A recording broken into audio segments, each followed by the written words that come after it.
আসসালামু আলাইকুম, good night. আমি এমডি জাহাঙ্গীর আলম। আমি শ্রদ্ধেয় পবিত্র কুমার স্যারের বাংলাদেশ চিকিৎসা ফাউন্ডেশন কর্তৃক আয়োজিত certificate in gynaecological disease awareness CGDA 3 মাস মেয়াদি এই কোর্সটি করেছি।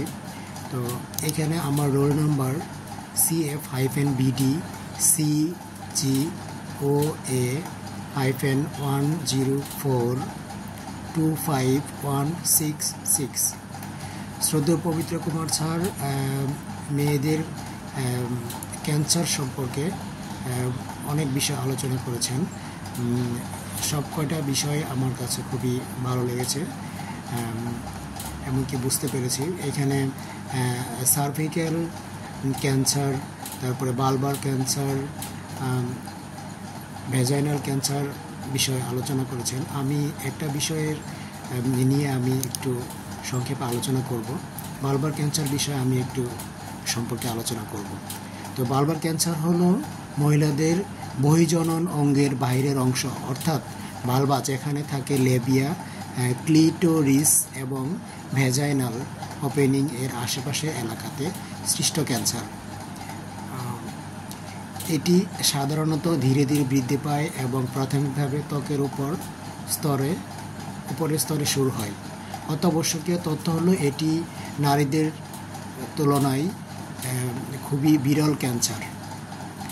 সব গাইনোকোলজিস্ট ক্যান্সারের 4 থেকে 5%, প্রধানত বয়স্ক নারীদের 60 বছরের ঊর্ধ্বে, যাদের মধ্যে এই সমস্যাটা দেখা যায়। HPV হিউম্যান প্যাপিলোমা ভাইরাস সংক্রমণ একটি প্রধান কারণ। নিয়মিত মেডিকেল চেক আপ ও HPV ভ্যাকসিনেশনের ঝুঁকি কমাতে পারে।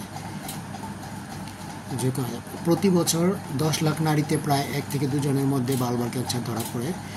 65 বছর বেশি বয়সী নারীদের হয়, তবে HPV সম্পর্কিত ক্যান্সার কম বয়সেও দেখা দিতে পারে।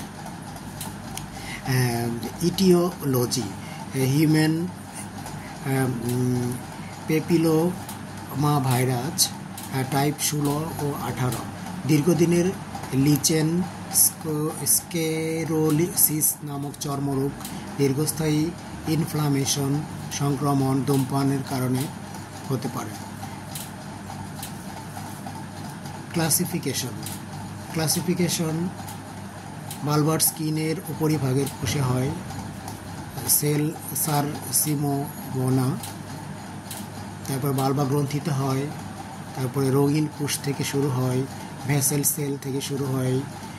রিস্ক ফ্যাক্টর HPV সংক্রমণ, ধূমপান, HIV, এগুলো হলো রিস্ক ফ্যাক্টর। পরিবারে ক্যান্সারের ইতিহাস থাকলে হতে পারে। তো জটিলতা কি? টিস্যুতে, আশেপাশের সমস্ত টিস্যুতে ছড়িয়ে পড়তে পারে, লাসিকা গ্রন্থিতে ছড়িয়ে পড়ে, মূত্রনালী মলধারে ছড়িয়ে পড়তে পারে। ডায়াগনোসিস কীভাবে করতে হবে? ডায়াগনোসিস করতে হবে HPV DNA test, pump schema. যদি জরায়ু আক্রান্ত হয় তাহলে ইমেজিং করতে হবে, MRI, CT scan, PET scan করতে হবে। বিশেষ পরীক্ষা ভালবার বায়োপসি করতে হবে, কোলোনোস্কোপি করতে হবে।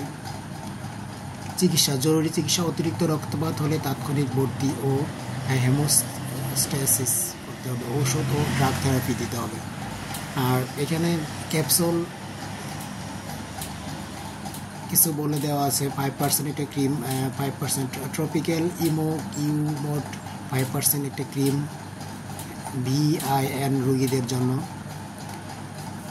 এখানে ওষুধের একটা দেওয়া আছে, প্যারাসিটামল 500 থেকে এত, তারপরে আইবুপ্রোফেন খাওয়া যেতে পারে, তারপরে মরফিন খাওয়া যেতে পারে। এই ওষুধগুলো এই রোগীদের জন্য এগুলো ব্যবহার হয়। অস্ত্রোপচার এবং নন ফার্মাকোলজিক্যাল কি চিকিৎসা? Wide local excision, radical vulvectomy, physiological কাউন্সেলিংয়ের মাধ্যমে করা যায়। লাইফস্টাইল ও ডায়েটের মাধ্যমে এটা করা যায়।